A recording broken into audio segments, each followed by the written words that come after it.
Assalamualaikum warahmatullahi wabarakatuh. Nama saya Nur Aziza dari kelas 11 IPA 3 SMA Muhammadiyah 5 Jakarta.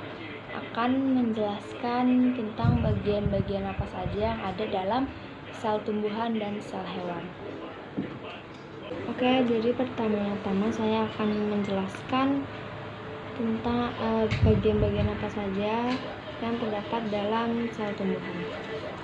Jadi yang pertama di sel tumbuhan itu dia ada nukleolus. Jadi nukleolus itu ada di dalamnya nukleus, di dalamnya inti sel. Jadi inti dari inti sel gitu. Nah di nukleus ini nukleus ini merupakan inti sel. Nah dia itu bersatu dengan daerah pori-porinya. Nah ini pori nukleus ini yang ini seperti bulatan begini. Nah, seperti itu. Nah, lalu di sini juga ada vakuola ini. Vakuola ini dia berfungsi untuk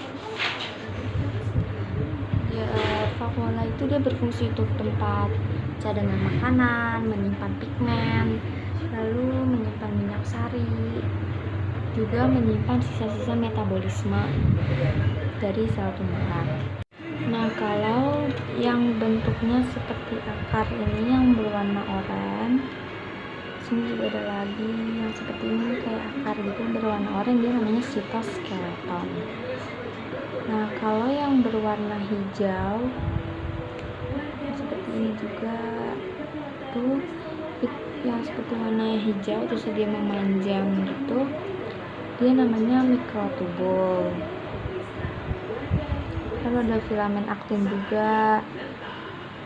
Nah, yang berwarna biru ini, bulatan biru ini dia namanya peroksisom. Peroksisom itu dia kantong yang memiliki membran tunggal.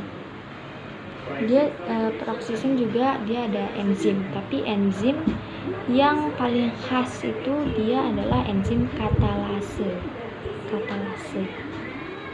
Lalu ini ada mitokondria, dia warna oranye terusnya kayak usus gitu, dia bentuknya memanjang, juga berukuran 500 sampai 2000 nm.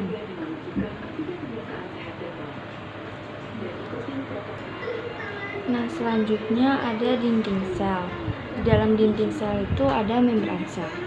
Nah, di lapisan dinding selnya dia terdapat plasmodesmata. Lalu ada kloroplas.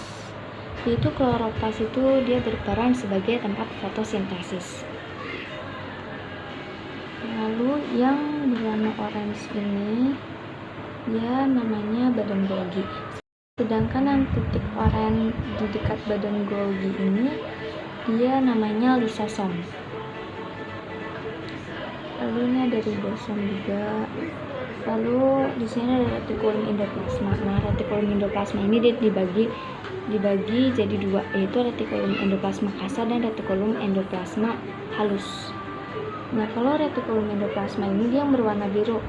Nah, di sini bisa kita lihat di sekelilingnya tuh seperti ada titik-titik gitu. Nah, makanya dia disebut retikulum endoplasma kasar. Lalu retikulum endoplasma halus ini yang berwarna hijau.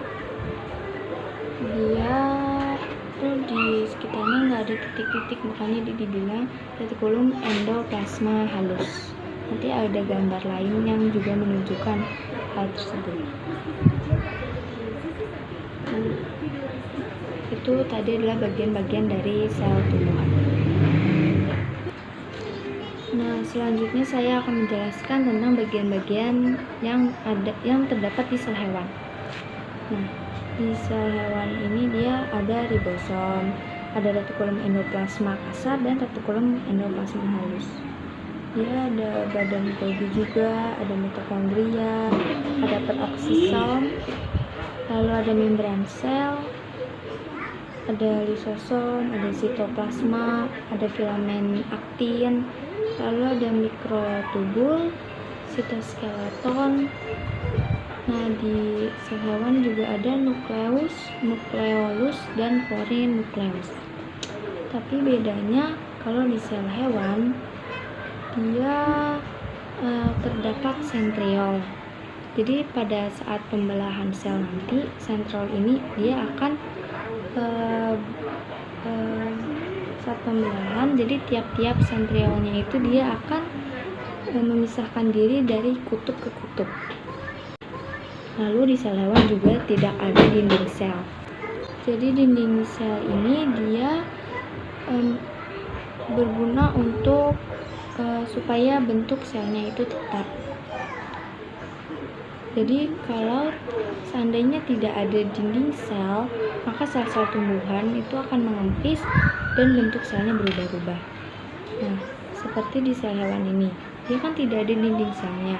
Akibatnya bentuk dari sel hewan tersebut dia cenderung terlihat agak lonjong. Seperti itu. Sekian penjelasan tentang bagian-bagian yang ada di sel hewan dan sel tumbuhan dari saya. Apabila ada kesalahan mohon dimaafkan. Wassalamualaikum warahmatullahi wabarakatuh.